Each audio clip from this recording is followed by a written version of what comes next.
might never died. He cast no crown upon his brow, no throne beneath his feet. Yet emperors and popes alike would bow when him they'd meet. He carried kings across their graves and swore on none but war. A sword with neither rush nor lie, a name the storms adore.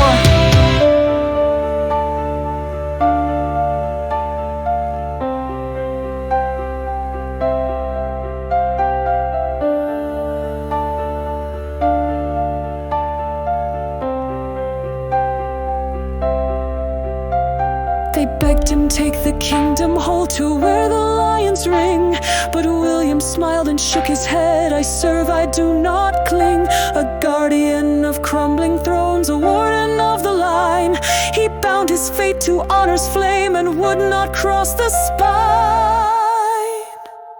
He taught the boy who'd be the king to rule with iron hand, to fear not death nor golden lies, but stand for broken land.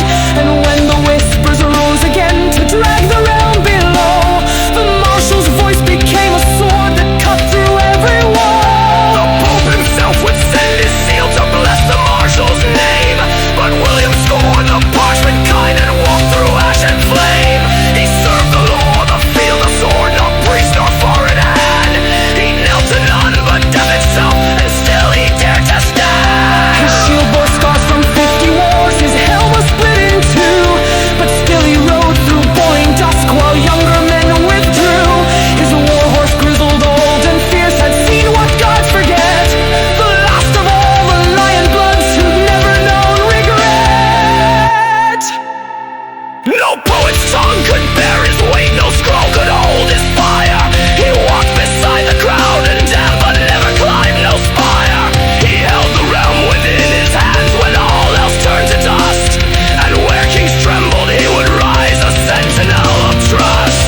In twilight's hush the marshal stood, his armor soaked in years, and knew the hour creeping slow would break through heaven's gears. He did not beg, he did not plead, he did not pray or lie. He simply breathed and whispered low, I've never feared to die.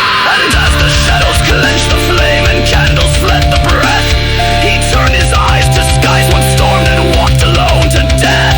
No bishop crowned his legacy, no angel bore his soul. The knight who'd served a dozen lords had carved his name in gold. But bards would curse their strings and sigh when trying to recall the wrath, the grit, the iron will that shook the mighty hall. For all the saints and devils knew, and all the graves agreed, the last night bowed to none but fate and never learned to bleed.